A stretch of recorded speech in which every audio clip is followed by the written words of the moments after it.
Hello there. I'm going to today give a brief account about how Jesus was arrested in John's Gospel before his trial and crucifixion. So I'm going to be reading from the Gospel of John, chapter 18, verses 1 to 11, and then I'm going to make a comment on a few of the verses. So I'm going to read the whole passage. So John 18, verses 1. When he had finished praying, Jesus left with his disciples and crossed the Kidron Valley. On the other side there was a garden, and he and his disciples went into it. Now Judas, who betrayed him, knew the place because Jesus had often met there with his disciples. So Judas came to the garden, guiding a detachment of soldiers and some officials from the chief priests and the Pharisees. They were carrying torches, lanterns, and weapons. Jesus, knowing all that was going to happen to him, went out and asked them, "Who is it you want?" "Jesus of Nazareth," they replied. "I am he," Jesus said. And Judas the traitor was standing there with them. When Jesus said, "I am he," they drew back and fell to the ground. Again he asked them, "Who is it you want?" "Jesus of Nazareth," they said.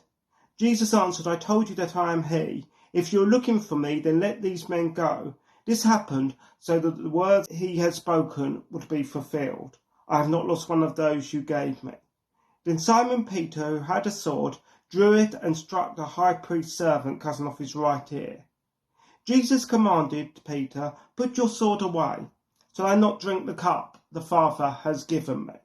Now the first point I want to point out to you is that in verse 4 of chapter 18 it says, Jesus, knowing all that was going to happen to him, went out and asked them, "Who is it you want?" I want to just get across that Jesus knew everything that was going to happen to him at his trial and at his crucifixion, and that he was going to rise again. He wasn't caught out by surprise. It wasn't like he was driven by circumstances. When you look through the story of the trial and the crucifixion and eventually when he dies, you can sometimes think he was driven along by events. But it says here in John 18 verse 4 that Jesus knew all that was going to happen to him. It was planned.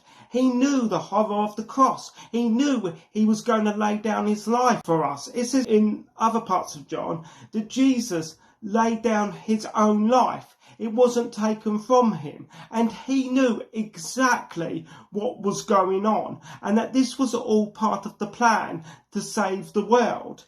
And I just really want to get across to you that Jesus knew all that was going to happen to him. So he knew, later on in the passage, it says how Peter denied him. And it shows how his disciples, his friends, deserted him. But Jesus knew all this was going to happen to him. He knew that the cross waited for him, but then he also knew that he was going to rise again, having dealt with the problem of sin and death. Now, if you look at verse 8, it says, Jesus answered, "I told you that I am he.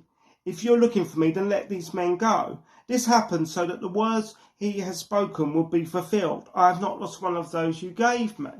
So in a sense, he's letting his friends, his disciples go.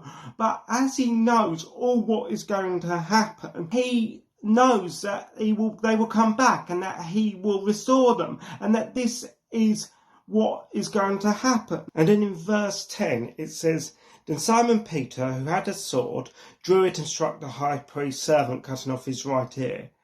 And you see here again that Simon Peter is thinking he's helping out, but he cuts off this bloke's ear.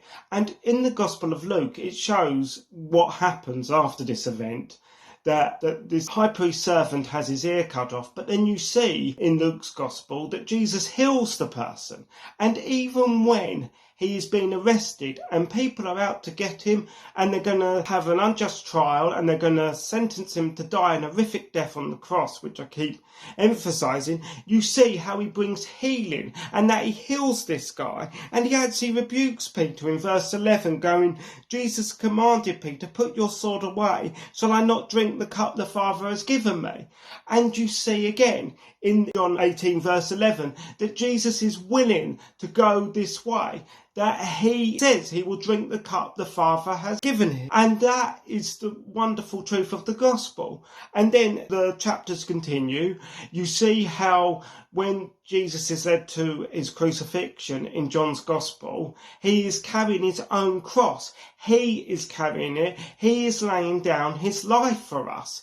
And at the end, when he is being put on the cross, it would have been absolutely horrific. I don't think we can even imagine what it would have been like. But when he took all our sin, the sin of the world, the shame of the world, he shouts out, "It is finished.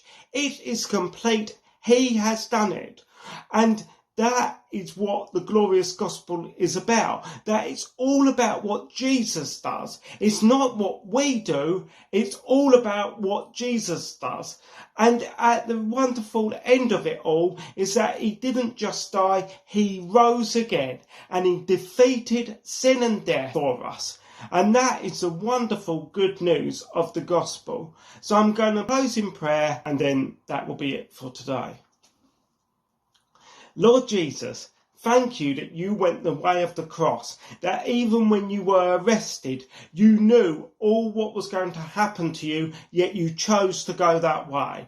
And I just want to thank you today that you chose that way because you loved us, and that you defeated sin and death, and that you rose again. Thank you for watching. God bless.